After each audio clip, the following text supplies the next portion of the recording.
大家好，欢迎到我频道。今天我来为大家分享一下价格最低的交易所的成品号。首先讲一下什么是交易所的成品号，就是说现在交易所你要做交易或者打新，一定要过交易所的一个 KYC， 就是身份认证。那么过了 KYC 的账号就是成品号。就是说大的交易所它会不定期的有打新活动，那么打新它的一个造富效应是比较强的，那么就会有些打新工作室，他们用很多账号去打新，但是他们又没有这么多证件跟人脸去过交易所的 KYC， 那怎么办他们就去找那些 KYC 商家买这些成品号。举个例子比如说欧有打新了，那么他们跟商家说我要10个欧亿的一个成品号，国家不限那么那个商家他就会找10个人，用他们的证件跟人脸过交易所的 KYC， 然后把这个10个账号的注册邮箱跟密码发给工作室，那么工作室就可以用这个10个账号充 U 打新了。那么交易所成品号的价格它是跟什么有关的？它是跟过 KYC 的这个国家有关的。举个例子，比如说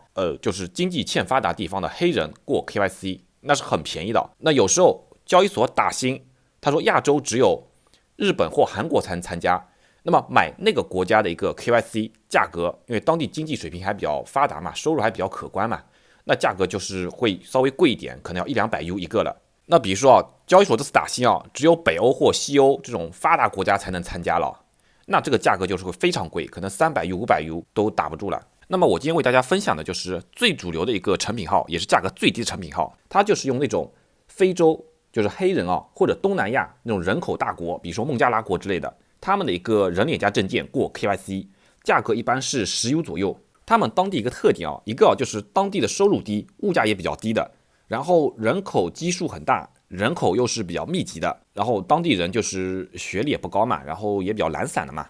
那么我还是跟 KYC 商家聊过的，就是他们是如何拿到这些证件跟人脸的。他们是在当地有一些地推团队的，一般是驻扎在就是集市附近，就是人口比较密集的地方的。那举个例子，比如说工作室跟他说我要100个成品号，反正地区不限嘛，然后他们就会在集市里喊一声，就是要100个号。那么那些黑人就会拿着自己的证件，顶着人脸，就是纷纷过来排队过 KYC。但这个也不是我们想的很容易以为就是发个链接给他，发个教程给他，他自己手机会操作的。他们不会的，他们就是需要那些地推团队手把手的拿着他们的手机，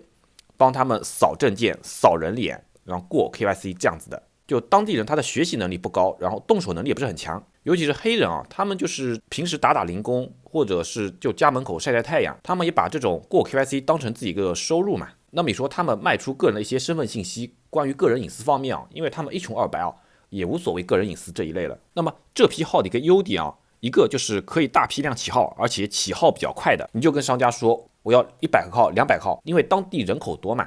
他半天就可以给你做出来了。然后价格低，因为当地就是物价低嘛，生活水平低嘛，所以比较低的价格就可以买到这批身份信息过 KYC 了。那么缺点就是万一被封了，需要扫人脸，就是这个 U 就无法提出来了。就有的交易所是有风控的，你万一触发风控了，你这个号被封了，那么要扫人脸才能解封的。但是就是当地人口密度大，人口的流动性又是很大的，你是无法找到这个人脸的，而且商家是不包售后的，就是用他们的话说风险自担嘛。那么你这样的话就是 U 就提不出来。还有一种就是你这个交易所登录多了，有可能后期某次登录的时候它跳出来要你扫人脸才能登录了，那你有没有人脸，那你这个 U 也就无法提出来了。还有一个就是安全性不强，就是有些黑人他看到你这个账号没有改密码，他会登录你的账号，把你的密码改掉，然后把里面的 U 都提走。这个我们知道工作室发生过3起的那么所以如果你这个号是用来打新的，而且充的 U 量是比较大的，你最好把自己这个账号的密码改下。还有一种情况就是如果这个黑人他找交易所客服提供自己人脸加本人的一个证件，他是可以拿回这个号的，那么里面的 U 也就被他拿走了嘛。虽然这个现在还没有发生过，但是这也是一个安全隐患嘛。那么最后讲一下，还没有注册过交易所的朋友可以点我下方链接进行一个注册，那么之后交易都是有个手续费返还的，基本市面最高的。谢谢大家。